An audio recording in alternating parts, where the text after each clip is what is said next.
Joining me now is someone I love talking to about rule of law, courts, everything. Congressman Jamie Raskin. He led the second impeachment trial of Donald Trump. He is now the ranking Democrat on the House Oversight Committee. So I know you have a lot of thoughts on what transpired this week, but I just want to start just with, because I'm sure you've thought about this. It takes 4 justices to decide to take up a case. And when they take up a case, they don't have to take up cases. Of course, they decide to not take up plenty of cases all the time. They are sort of throwing out there the notion that this is an open question. How do you think about that? This was an obvious case not to take up and just to let the D.C. Circuit Court ruling stand. It's a completely exhaustive and totally compelling decision saying that the claim that the president can escape criminal prosecution for criminal acts that he conducts in office is utterly antithetical to everything that we know about our Constitution. We don't have a king here. We had a revolution against a king, and the Constitution is written so the president's main job is to take care that the laws are faithfully executed, not faithfully violated in his own interest. And history tells us that, too. Now, I've been trying to figure this out. I don't know if you have an answer for us, but they could have decided back in December when Jack Smith asked them to decide if they were going to take up this case. They could have decided then to do it or not. Why do you think they didn't? If they really wanted to pronounce on this complete banality, this totally obvious point, they could have taken it up in December and sent it back a day or two later. Right. And at this point, I mean, I don't want to be crying over spilt milk, but they're going to hear it on April 22nd. I hope that we will get a decision from the court April 23rd or 24th, because as we saw in Bush versus Gore, they can move at Josh Hawley type speed when they want to get something done.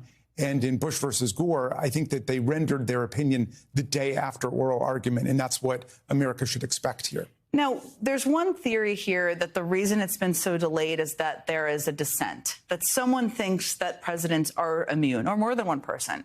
Do you think that on this court? Well, what they did was they opened up the question to something much larger than what needs to be decided. The very specific question is if a president engages in insurrectionary activity in order to overthrow an election. He's lost by more than 7 million votes, 306 to 232 in the Electoral College.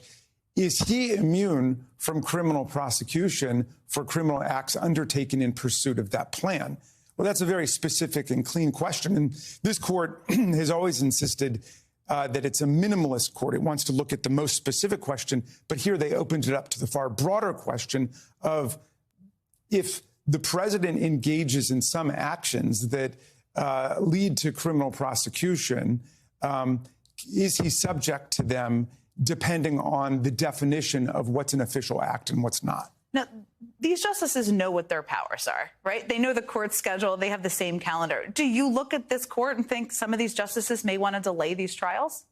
Well, yeah. I mean, I think if you don't believe that, you're too innocent to be let out of the house by yourself at this point. I mean, this is a court driven by both Trump nominees and Bush nominees, and neither of those guys was elected with a popular vote majority. So we've got a Supreme Court that is representing the choices of minority presidents, and they have been driving very hard to overturn a whole series of precedents that America's come to take for granted, like Roe versus Wade. And we're still dealing with the tremendous aftershock of the Dobbs decision as America wakes up to the fact that it's right-wing state legislators in a lot of states now who are deciding the destiny of women. Yeah, I mean, activism has influence. There's no question about that, has influence. They're not free from influence.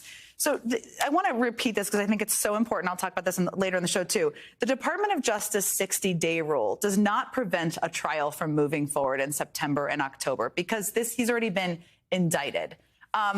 Judge Chutkan, we've all been watching her. She's going to be under tremendous pressure, of course, to decide if it should move forward.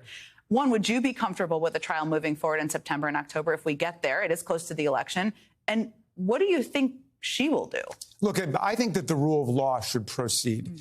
If trials have been set, as there was a trial set for Monday, for tomorrow, they should proceed without totally unusual, indeed extraordinary intervention by the Supreme Court. Having said that, I don't want to build up the trial in D.C. to be, the be-all and the end-all of this process. I mean, Donald Trump already owes more than $500 million because he's been cooking the books and lying about the value of his properties in New York. He's already been found to be responsible unanimously by a jury of his peers for sexually assaulting, for raping, and then defaming someone, and then defaming the woman that he raped, repeatedly defaming her. So shouldn't that be enough? So, I don't want to build it up like, well, if we get this decision, then America will be able to do the right thing. But without it, the American electorate will have to disregard everything we know about Donald Trump, who is, a vicious self-promoter and narcissist, and somebody who is constantly in spectacular disrespect of the rule of law. And he has no program for the country other than to get him and his family back into office so they can revive their process of enriching themselves. This is also true and so important for people to hear what you just said, is that we know a lot about him already. He's done these things in broad daylight, and he has already been convicted in some cases that should really make people question. And I got to say, I've got friends on the Hill who say, they don't want to see him on trial 6 weeks or 8 weeks before the election because he loves nothing better than to strike the pose of a martyr. He's in all these prosecutions because of the offenses he's committed, but he would love to say, look what's happened to me right before the election. Do you worry about that, or you think let's just see where it is and they should have the ability to move forward if they're at that point? I mean, it's hard to remember what it was like, but it would be nice to think about the rule of law as being something separate from the campaign process. And of course, Donald Trump has merged them in his inimitable way simply because he's a one-man crime wave.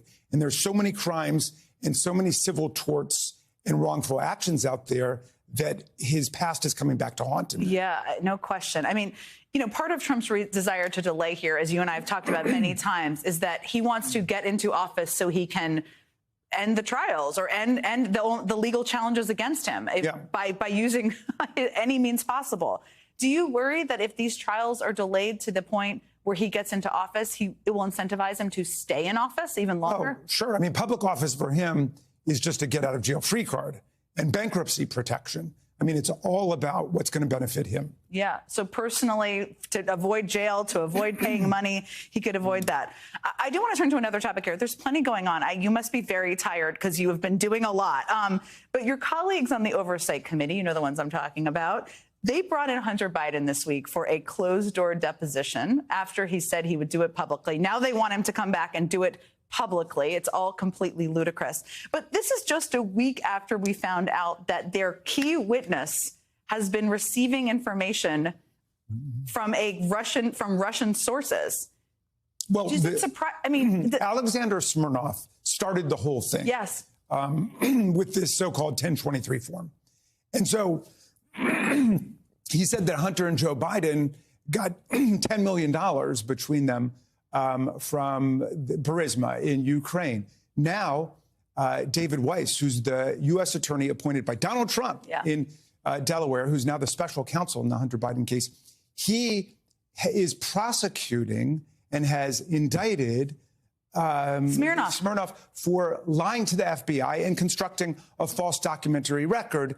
And he is up to his neck with Russian intelligence. And the whole thing now has a very strong whiff of a Russian active measure intelligence operation. Your colleagues are barreling forward despite this. I mean, at a certain point, they're becoming Russian, unwittingly becoming Russian assets. Well, after heralding this guy as their key star witness, now they're saying, oh, he didn't have much to do with it. We've got a lot of other evidence. But right now, we've got a potential Russian asset or agent in jail for making up lies and telling them to the U.S. government. We've got another of their star witnesses who is an accused accomplice to Chinese intelligence, who's on the lam that the U.S. government is looking for. And every one of their star witnesses turns out to be either deeply suspect and entrenched in Russian or Chinese intelligence, or just a buffoon like Tony Bobolinsky. You cannot make it up. It's a movie. Congressman Jamie Raskin, always a pleasure. Thank you so much for coming in. Great talking with you.